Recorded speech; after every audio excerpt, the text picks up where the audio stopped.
Right, listen up. When you think of Scotland, what comes to mind? Bagpipes, kilts, maybe a grumpy bloke complaining about the weather? Well, wake up. There's a whole world of flavour up there that most of you are completely missing. Scotland's culinary heritage is rich, it's deep, and it's built on centuries of making the absolute most of what the land and sea provide. We're talking about incredible seafood, stunning game, and yes, some truly iconic dishes that have stood the test of time. This isn't some fancy faffy cuisine that needs a million ingredients you can't pronounce. Scottish food, at its heart, is about simplicity and quality. It's about respecting the produce, whether it's a fresh salmon pulled from a rushing river or humble root vegetables dug from the earth. Today we're diving headfirst into one of Scotland's most famous and sometimes misunderstood dishes, haggis, neeps and tatties. Forget the horror stories you might have heard from people who've probably never even tried it properly. Let's get started, shall we? Haggis! The very word can make some people a bit squeamish, can't it? They picture something out of a horror film. But let me tell you, that's a load of nonsense. Haggis is a legend, a cornerstone of Scottish culture, and it's got a history that's as rich and complex as its flavour. Think about it, this dish wasn't invented in some fancy Michelin-star kitchen. It was born out of necessity, out of a desire not to waste a single scrap of a precious animal. Its origins are ancient, stretching back centuries. Some say it was a way for hunters to cook the offal quickly after a kill, using the animal's own stomach as a cooking bag. Whatever the exact starting point, haggis became deeply embedded in Scottish life. It was a hearty, nutritious meal for working folk, providing sustenance through long, hard days. It's more than just sheep's pluck in a bag. It's a piece of history on a plate, and it deserves a hell of a lot more respect than it often gets. All right, let's get down to brass tacks. What is actually a haggis? I know some of you are probably cringing, expecting a list of unmentionables, but stop right there. Good haggis is made with quality ingredients, carefully prepared. The star of the show is traditionally sheep's pluck, that's the heart, liver and lungs. These organ meats are minced and then mixed with a few other key components that give haggis its unique character. Oatmeal is crucial. It provides texture and bulk, and it soaks up all those wonderful meaty juices. Then you've got onions, finely chopped for a bit of sweetness and depth. Suet, which is raw beef or mutton fat, is added for richness and moisture. This is what helps make the haggis succulent, rather than dry and crumbly. And finally, a good whack of seasoning black pepper is essential, giving it that characteristic spicy kick, along with other spices which can vary from butcher to butcher. Good haggis should have a crumbly, moist texture, not too dry, not too fatty, so don't be shy, give it a proper go. Now, haggis rarely travels alone. It's almost always served with its two faithful companions, neeps and tatties. Neeps is the Scots word for turnips, although more specifically it usually refers to the yellow-fleshed swede, which has a sweeter, earthier flavour than the white turnip. And tatties, well, that's simple enough for even you lot to understand. It's potatoes. These aren't just random side dishes, they are an integral part of the whole experience. For centuries, neeps and tatties have been a reliable source of sustenance, forming the backbone of many a hearty meal. They are humble ingredients, yes, but when treated with respect, they shine. They provide a comforting, familiar counterpoint to the rich, spicy haggis, creating a perfectly balanced plate. Both the neeps and the tatties are typically boiled until tender, then mashed. Often a knob of butter is stirred through each for a bit of richness and flavour, and a touch of salt and pepper. The creamy, often slightly sweet mash of the neeps and the fluffy, comforting texture of the mashed tatties provide a beautiful contrast to the savoury, crumbly and peppery haggis. It's a holy trinity of Scottish cuisine, each component playing its part to perfection.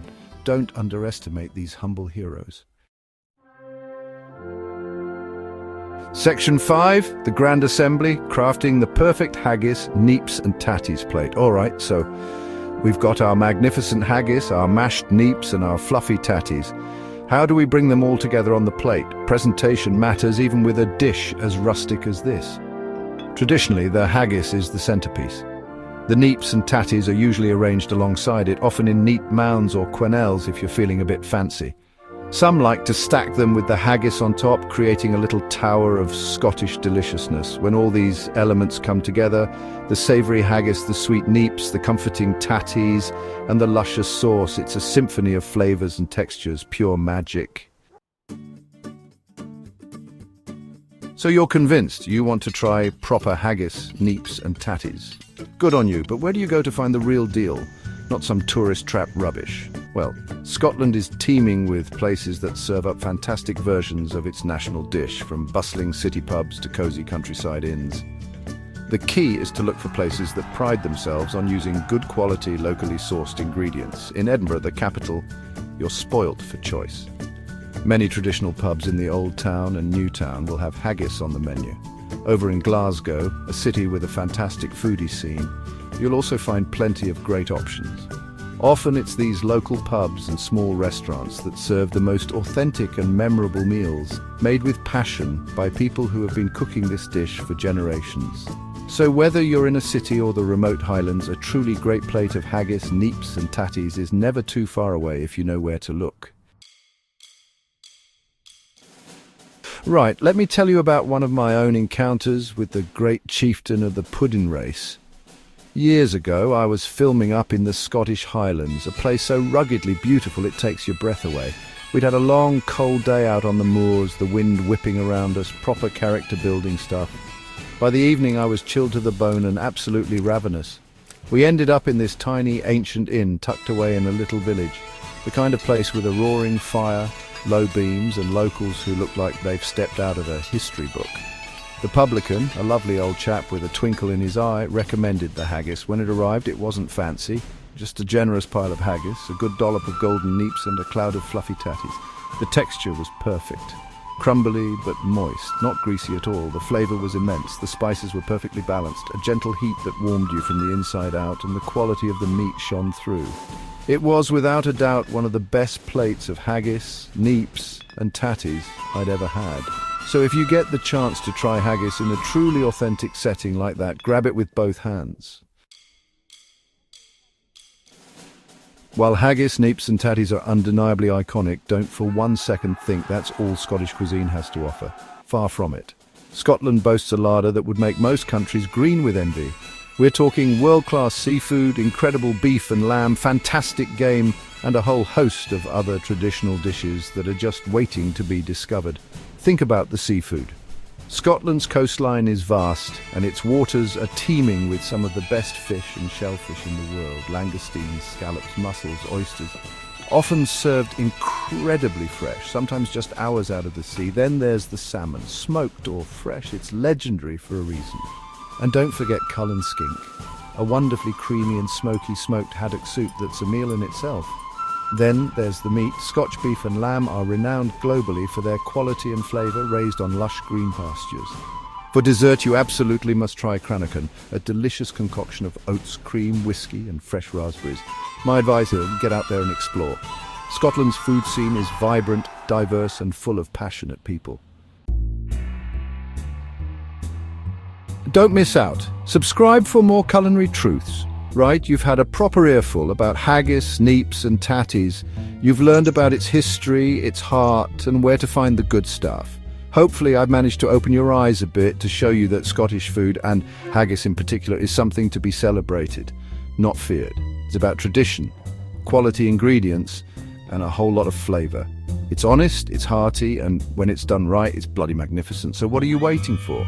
Get out there and try it. If you've enjoyed this deep dive into Scotland's iconic dish, if you're hungry for more honest food talk, more no-nonsense advice and more culinary inspiration, then you know what to do. Don't be a donkey standing there with your mouth open. You need to subscribe. Hit that button. Now get to it. Chop chop.